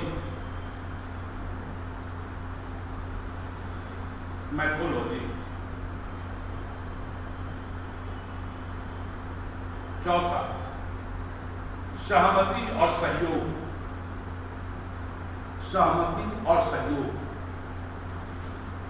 कंसेंट एंड कोऑपरेशन।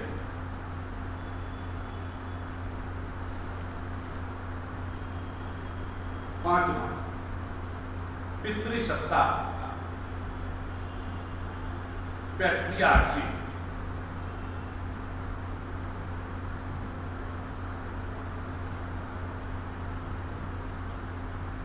इन पांचों के प्रभाव में परंपरा ने औरत को स्थापित करने में और माने सेक्स को जेंडर में पहुंचाने में महत्वपूर्ण भूमिका है। मैथोलॉजी में धर्म आ जाता है, सहमति और सहयोग में हर जनरेशन में काफी लोग 90% से ऊपर के 95% से ऊपर के लोग उस परंपरा को सहमति देते हैं और उसको सहयोग प्रदान करते हैं।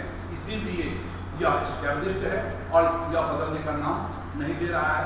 तब तक क्यू रिसर्च का अमेरिका में आया कि लड़कियों को हक नहीं है नौकरी करने का, ये पुरुषों का हक है, उनका घर गृहस्थी संभालना ही का। तो परंपरा के द्वारा यह बना दिया गया है कि घर स्त्री का है, केवल एक चीज जो है निश्चित का दिया हुआ गर्भधारण।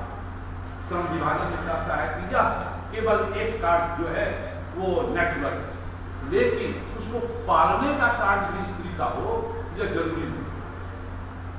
जितना सुंदर एक लड़की बच्चे को पालती है, एक लड़का भी पूरा सुंदर से पाल सकता है, लेकिन जो ही लड़का उसको पालना शुरू करेगा, हम आप देखोगे उसको क्या कहते हैं, जानते हैं मुसलमान क्या करता है, मोबिया नहीं कहते हैं।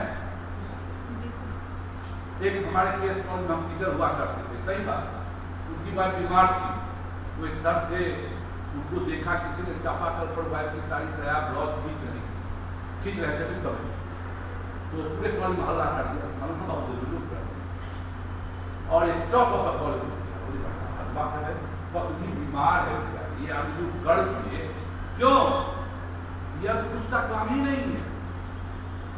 और कहिएगा केवल पुरुष ये नहीं कहता है, स्त्रियां भी कहती हैं, यदि हम अपनी पत्नी का कौन दबाने लगे, बीमार है, यदि मां देख ली तो हट मतलब ये पुरुष पति का काम नहीं है। पैटर्न ये जो सहमति या सहयोग जो है लिंग विकास का आधार। लास्ट तीसरा ऐतिहासिकता, हिस्टोरिसिटी।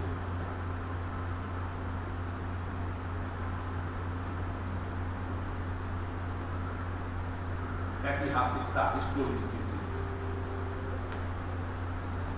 बच्चों, आप लोग जनरली इतिहास को जानते होंगे, राजा महाराजाओं की कहानी, उनकी बीवियों की कहानी, हम समय में युद्ध हुए, आमतौर पर इसी को इतिहास कहा जाता है। लेकिन नहीं, जब समाज विज्ञान इतिहास पर टिका और ऐतिहासिक अध्ययन होने लगे। इतिहास का एक दर्शन बना, फिलॉसफी ऑफ, जो विज्ञान का था और उसमें मानव की व्याख्या, मानवीय क्रियाकलापों की व्याख्या वैज्ञानिकता के आधार पर करना प्रारंभ किया और इसके बाद इतिहास विज्ञान के दर्जे में आने लगा। और यदि इतिहास का दर्शन के आधार पर आप वुमेन के हिस्ट्री को देखें तो ज्यादा दूर न जाए। जो भारत के संदर्भ में 100 कालों में बांट कर देखने की प्रवृत्ति है, नोट कर लें। पहला काल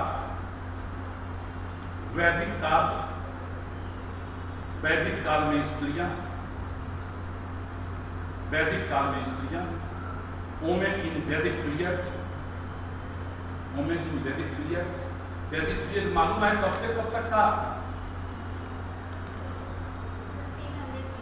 हाँ, 15वीं शताब्दी से लेकर ईसा पूर्व 15वीं शताब्दी से लेकर ईसा पूर्व 7वीं शताब्दी, मोटे तौर अधिकांश लोग इसको समझ गए। इस काल में जो स्त्रियां थी, महिलाएं थी, औरतें थी, वो वास्तव में पुरुष के समकक्ष इक्वालिटी का फिलॉसफी उस समय में पाया। इस वो वैदिक का दूसरा काल आता है उत्तर वैदिक काल, जो जिसको हम कहेंगे वुमेन इन पोस्ट वैदिक पीरियड। यह काल आपको आता है ईसा पूर्व 6वीं सदी से लेकर ईसा बाद 4वीं सदी तक। ईसा पूर्व 6वीं सदी से लेकर ईसा बाद 4वीं सदी तक। इस काल में स्त्रियों का शोषण,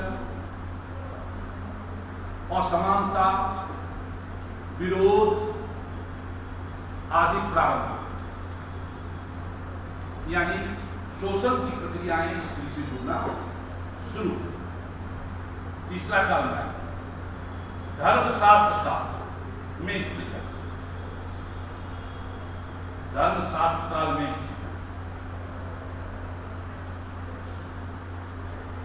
यह काल 4वीं सदी के बाद से 10वीं सदी तक का माना जाता है।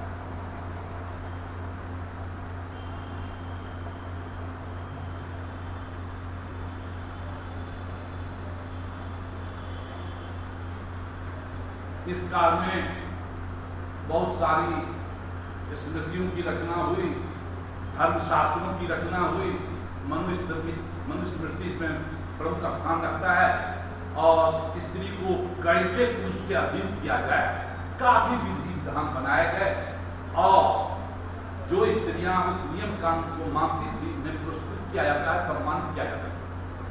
शिक्षा समाप्त होने लगा, पर्दा प्रथा लागू हो गया, सती प्रथा क्लाइमेक्स पर चला गया और इस तरह स्त्रियां काफी हद तक शोषण का शिकार बन गई। नेक्स्ट चौथा, मध्यकाल में स्त्री,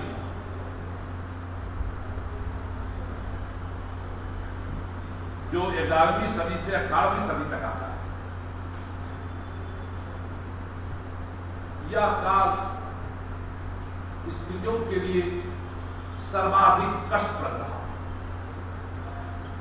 पर्दा के नाम पर 4 दीवारी के अंदर बंद कर दिया गया और किसी प्रकार की उसको स्वतंत्रता नहीं, वस्तु की तरह वो भोग्या थी। लेकिन इसी काल में कुछ ऐसे रामानुजन, मीरा, तुकाराम जैसे कुछ धर्म आंदोलन का इसी काल का और उन लोगों के कारण स्त्रियों का धार्मिक स्थलों में प्रवेश प्रारंभ। उसके बाद थोड़ा बहुत स्त्रियों में बदलाव प्रारंभ हुए, धर्म ग्रंथों की ओर उनका झुकाव बढ़ा और इस प्रकार बदलाव के क्रम शुरू हुआ। पांचवा जो काल था उसको हम लोग कहेंगे अंग्रेज काल में स्त्रियां, जो 18वीं सदी के मध्य से लेकर और 20वीं सदी के मध्य तक का माना जाता है।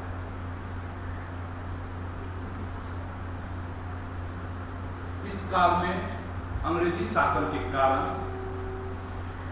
अंग्रेज में धर्मनिरपेक्षता, शिक्षा, ज्ञान,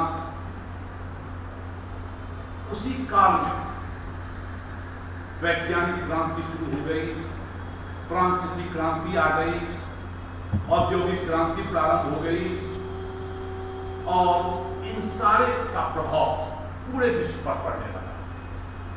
और अंग्रेजों ने खास करके जो कैम्ब्रिज विश्वविद्यालय के मॉडल पर यहाँ पर 4 विश्वविद्यालय शुरू में खोले गए और उसमें स्त्रियों की भागीदारी शुरू हो गई। और खास करके जब स्वतंत्रता आंदोलन शुरू हो जाता है 1947 के पूर्व, तो गांधी जी के नेतृत्व में और अन्य नेताओं के नेतृत्व में महिलाओं का घर से बाहर निकलना और राजनीति में भाग लेना संभव हो। इस प्रकार अंग्रेज काल में स्त्रियां बढ़ चढ़कर हिस्सा लेने लगी और परिवर्तन की तरफ शुरू हुई। और लास्ट छठा वर्तमान काल में स्त्री जो 1947 से शुरू होता है, जहां जिस काल में हम आप सभी लोग आते हैं। हमारा संविधान की आत्मा है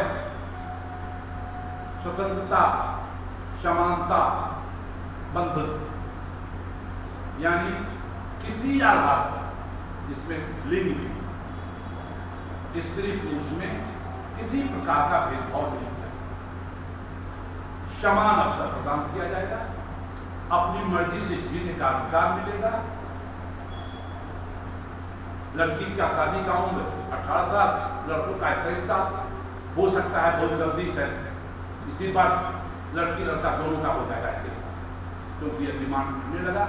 यह भी असमानता का परिचय है, क्योंकि लड़कियां भी शिक्षा प्राप्त करती हैं, इसलिए उनको भी ज़्यादा मौका मिला। और इस तरह स्वतंत्र भारत में भारत को यदि देखेंगे चौतरफा परिवर्तन हुआ।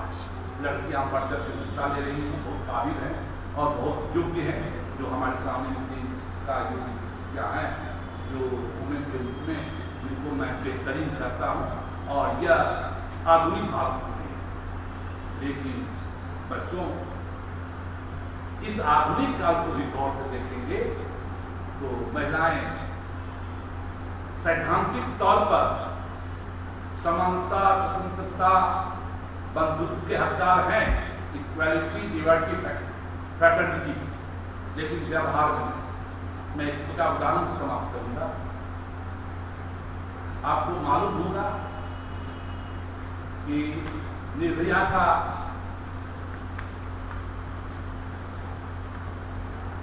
बस गैंग रेप हुआ था, आप लोग सुने थे? उस गैंग रेप होने के बाद पुरुषवादी सोच का उदाहरण देते। एक प्रोफेसर, यूनिवर्सिटी के प्रोफेसर थे, उन्होंने कहा कि रात में लड़की को लड़का के साथ सिनेमा जाने की क्या जरूरत, देख लीजिए, मतलब लड़की रात में सिनेमा नहीं देख सकती, पढ़े लिखे। उस समय में एक धार्मिक गुरु का कहना था कि यदि लड़की लड़का से 2-3 लड़के जो थे उससे हाथ जोड़कर प्रणाम करते और माफी मांगते, हमको छोड़ दो, छोड़ दो। अब देखिए धार्मिक गुरु कौन है, उधर पढ़े लिखे शिक्षक महोदय था, और राजनेता क्या कह रहे हैं, अरे थोड़ा सा भूल हो गया, बच्चा था, उसको इतना हाई प्रभाव। मतलब ये तीनों वर्ग को प्रेजेंट करने वाले बुद्धिजीवी। मैं जहाँ की ये तीनों बच्चे हैं, मैं उनका एग्जाम्पल दे रहा हूँ। उस समय में BHU में मदन मोहन मालवीय के पास से पूरे BHU के लड़का लड़की प्रोसेशन लेकर निकला और नगर को घूमते हुए फिर वहां आए। बीच में जो प्रोसेशन जा रहा था, एक शिक्षक जो थे कहते थे लड़के लड़के के पंक्ति में रहे, लड़कियां लड़की की पंक्ति में रहे, समझ गए। और प्रोसेशन घूम कर आया। फिर मदन मोहन मालवीय जी के सामने में मैं उसको डायरी में नोट किए हुए और सामने में फिर 2-4-10 प्रोफेसर हमारे जैसे जो थे, जो कानून समझते हैं उनको बहुत भाषण थे। उसी में एक बच्ची जो थी होनहार आपकी तरह उठकर का बोलती हैं प्रोफेसर महोदय को, सर इतना बड़ा स्कूल लेकर हम शहर में घूमे और यहाँ हम लड़की लड़के के लाइन में चले जाएंगे तो सुरक्षित नहीं है क्या? प्रश्न बालक कहने का मतलब है कि प्रोफेसर साहब यह कहना चाहते थे कि लड़की लड़का के पंक्ति में सुरक्षित नहीं है, यह मानसिकता अभी भी। इसीलिए ये मत सोचिए हम आप कि सैद्धांतिक तौर पर जो चीजें हैं हमने शुरू में ही शुरू किया था, बोध, शोध और अमल। जब तक इस ज्ञान को अमल में नहीं लाएंगे तब तक वास्तविकता नहीं स्थापित और तब तक हम स्त्री पुरुष को समान दर्जा नहीं दे सकते। यही आपका टॉपिक था, समाप्त हो गया। बहुत बहुत धन्यवाद आप लोगों को सुनने के लिए।